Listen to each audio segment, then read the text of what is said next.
ఎవరెవరో చెప్పిన మాటలు నమ్మి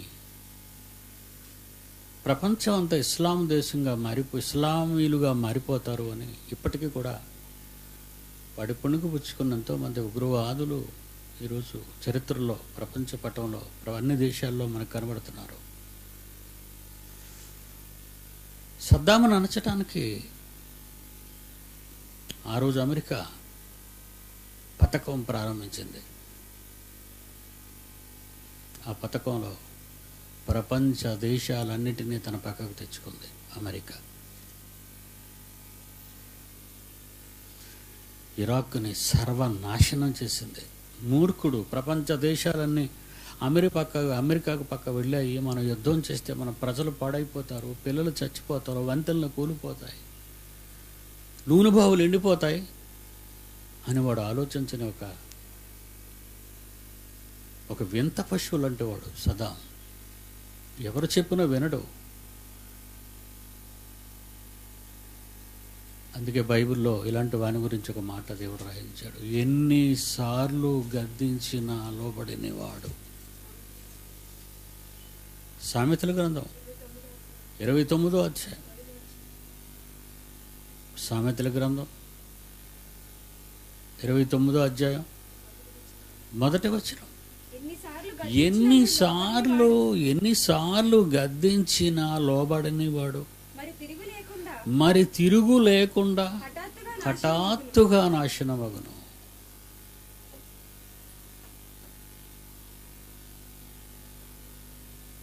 ఈ దేశంలో ఉన్న మత ఛాందస్వాదులకు అదే చెప్తున్నాను మరలా నేను. Sundar is not an ordinary person,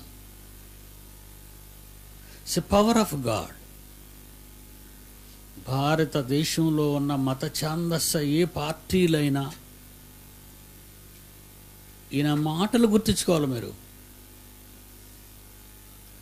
ఈ చేతులకు మట్టి అంటుకోదు, కానీ నువ్వు ఉండవు. ఒక ప్రాఫిట్ అనుకుంటావా? ఒక భవిష్యత్తు చెప్పేవానిగా నన్ను నువ్వు ఆలోచిస్తావా? వద్దు, తప్పు చేస్తున్నారు. మరలా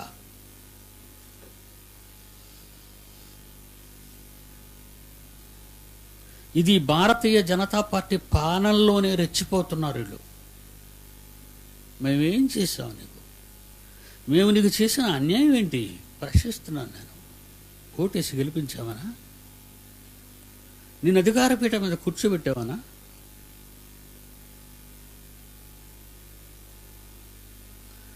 దేవుని చట్టమా మానవ చట్టమా అని ఒక టైటిల్ యూనివర్సిటీలో ఉన్న ఒక ప్రొఫెసర్ మాట్లాడడానికి హైదరాబాద్ వెళ్ళడానికి ఒక టైటిల్ ఇచ్చాడు, దేవుని చట్టమా మానవ చట్టమా. అందులో ఉన్న సారం మోటివేషన్ ఏంటంటే, మనుషుల చట్టానికి దొరకని వాడు దేవుని చట్టంలో కూలిపోతాడు. ఈ న్యాయస్థానాలు కళ్ళు కప్పచ్చు, అబద్ధ సాక్ష్యాలు ప్రవేశపెట్టచ్చు, నీ సంపాదనతో, నీ అధికారంతో నీ తప్పును నువ్వు కప్పుకోవచ్చు, తప్పించుకోవచ్చు. కానీ మరొక చట్టం ఉంది, మానవ చట్టం కానిది దేవుని చట్టం. ఆ చట్టానికి దొరకని వాడెవ్వడూ లేడు. ఈ చక్కటి ఆలోచనను సమాజంలో పబ్లిక్ కౌన్సిలింగ్, ఈ పబ్లిక్ మీటింగ్ ఇది. ఒక ప్రొఫెసర్ మాట్లాడడానికి వెళ్తే హైదరాబాద్లో ఉన్న ఆ మీటింగ్స్ కన్వీనర్స్ ఇద్దరిని అరెస్ట్ చేశారండి, కేసు పెట్టారు. అన్నాడు తప్పు? ఇంతకీ పోస్టర్ మీద ఢిల్లీలో జరిగిన గ్యాంగ్ రేపు చిన్ని ఫోటో కసబ్ వేసినందుక ఎంత కుట్ర పన్నారయ్యా మీరు?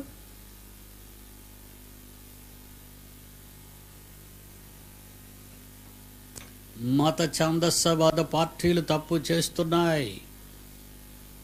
ఒకసారి నేనేంటో మీకు చూపించాలి. ఇప్పుడు నేను దుర్గాదేవిపై అభ్యంతరకర వ్యాఖ్యలు ఉటంకించినందుకు క్షమాపణ చెప్పాలన్న వివక్షాల డిమాండ్ను కేంద్ర మానవ వనరుల అభివృద్ధి శాఖ మంత్రి స్మృతి ఇరానీ తోసిపుచ్చారు.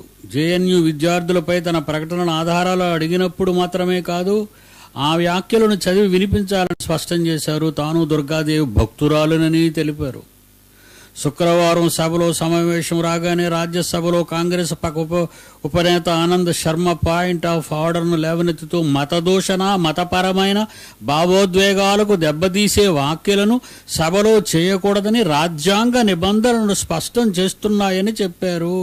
ఇందుకు భిన్నంగా దుర్గాదేవిపై చేసిన అభ్యంతరకర వ్యాఖ్యలు స్మృతి సభలో చదివి వినిపించారు. ఇవి మతపరమైన భావోద్వేగాలకు దెబ్బతీశాయన్నారు. ఏమండి అంటే వాళ్ళకు ఒక రూలు, క్రైస్తవులకు ఒక రూలు. వాళ్ళలో వాళ్ళే వాళ్ళు నమ్ముకున్న వాళ్ళ దుర్గాదేవి గురించి ఒక వ్యక్తి తప్పుగా మాట్లాడినందుకు ఎంత రప్చర్ జరుగుతుంటే ఏమంటే చూస్తున్నారు కదా. నేను వితౌట్ సాక్ష్యం అది చెప్పడం అంటే మీ దేవుళ్ళ గురించి, మీ దేవతల గురించి మీరు వాదోపవాదాలు చేసుకున్నారు అన్నందుకు క్షమాపణ చెప్పమంటున్నారే. మా యేసును అన్నందుకు,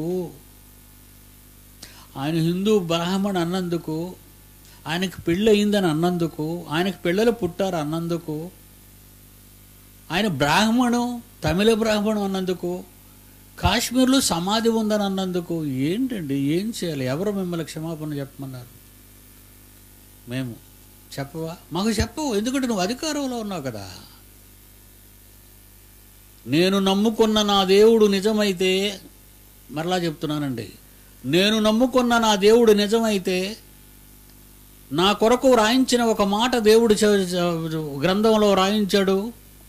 నాలాంటి వారిని ఉద్దేశించి తరాలలో ఉన్న నాలాంటి వాళ్ళ గురించి దేవుడు ఒక మాట రాయించాడు. ఆమోసు గ్రంథం 3వ అధ్యాయం 7వ వచనం. ఆమోసు గ్రంథం 3వ అధ్యాయం 7వ వచనం. తన సేవకులైన ప్రవక్తలు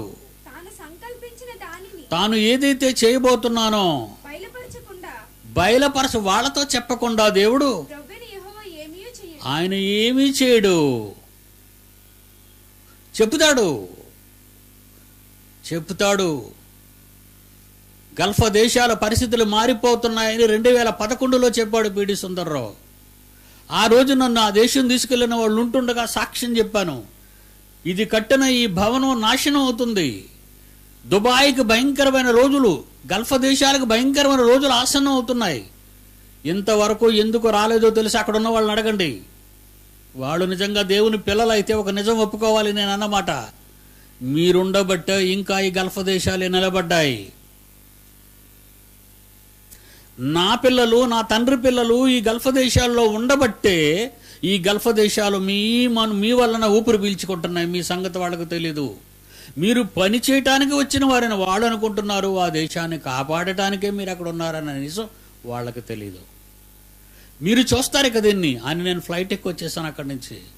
ఈ దేశంలో నేను అడుగు పెట్టను. ఇంకా ఇది పాపిష్టి దేశం. ఇది క్రూరుల వాళ్ళు, ఉగ్రవాదులకు కోట్ల రూపాయలు ఇస్తున్నారు. వాళ్ళు ఉగ్రవాదాన్ని ప్రపంచంలో రెచ్చగొడుతున్నారు వాళ్ళు. అంతే, వాళ్ళ మార్కెట్లో బిజినెస్ పడిపోయింది.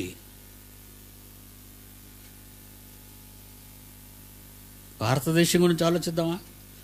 భారతదేశంలో ఉన్న వాళ్ళందరినీ, మత ఛాందస్స పార్టీల్లో ఉన్న వాళ్ళందరినీ హెచ్చరిస్తున్నాను, జాగ్రత్తగా వినాలి మీరు. మీ గడియలు దగ్గరకు వచ్చాయి. పిడి సుందర్రావు నోట ఏ మాట వచ్చినా నాశనం తప్పదు. ఒక విషయాన్ని మీకు జ్ఞాపకం చేస్తున్నాను ఈ సందర్భంలో. క్రైస్తవులను బలరావు సావర్కర్ అనే వ్యక్తి ఒకనాడు క్రైస్తవులు ఇక్కడ ఉండకూడదు, విదేశాలకు పోవాలని లేవనెత్తాడండి. అప్పుడు నేను హెచ్చరించాను వాళ్ళని, వద్దు క్రైస్తవ జోలికి రాకండి అన్నాను. ఆ బిల్లును ఓపి చాగ్ అనే వ్యక్తి ప్రవేశపెట్టాడండి పార్లమెంట్లో. ఆ వేళ అది వాయిదా పడింది.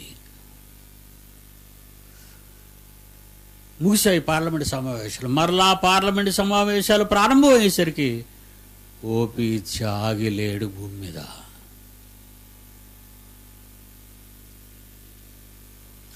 ఒక్కసారి జ్ఞాపకం చేసుకోండి. రెండో పనిష్మెంట్ చెప్తున్నాను ఇప్పుడు మీకు. దేవుని నుండి వచ్చిన రెండవ శిక్ష జనతా పార్టీ కోకల వేళ్లతో కూలిపోయింది దేశంలో. No more Janata party. మీరు దేవుడు జోలికి రావద్దు. మరలా చెబుతున్నాను, మత ఛాందసవాదులు ఎవరైనా, వాళ్ళు ఇస్లాం కానివ్వండి, హిందువులు కానివ్వండి, మత ఛాందసవాదులు భారతీయుల మధ్య ఉన్న ప్రేమను ఎందుకర్రా నాశనం చేస్తున్నారు? మీ నాశనాన్ని మీరు ఎందుకర్రా తెచ్చుకుంటున్నారు? మా చేతికి మట్టి అంటదో కానీ నువ్వు ఉండవు. వద్దు. అందుకే చెప్తున్నాను ఈ మాట. తన సేవకులైన ఈనాడు ఈ పీడి సుందర భారతదేశంలో ఉన్నవాడు, ఎంతో మంది పిల్లలు ఉన్నారు ఈ దేశంలో, నాకు ఇన్ని రాష్ట్రాల్లో ఉన్నారు, నాకు ప్రపంచవ్యాప్తంగా నా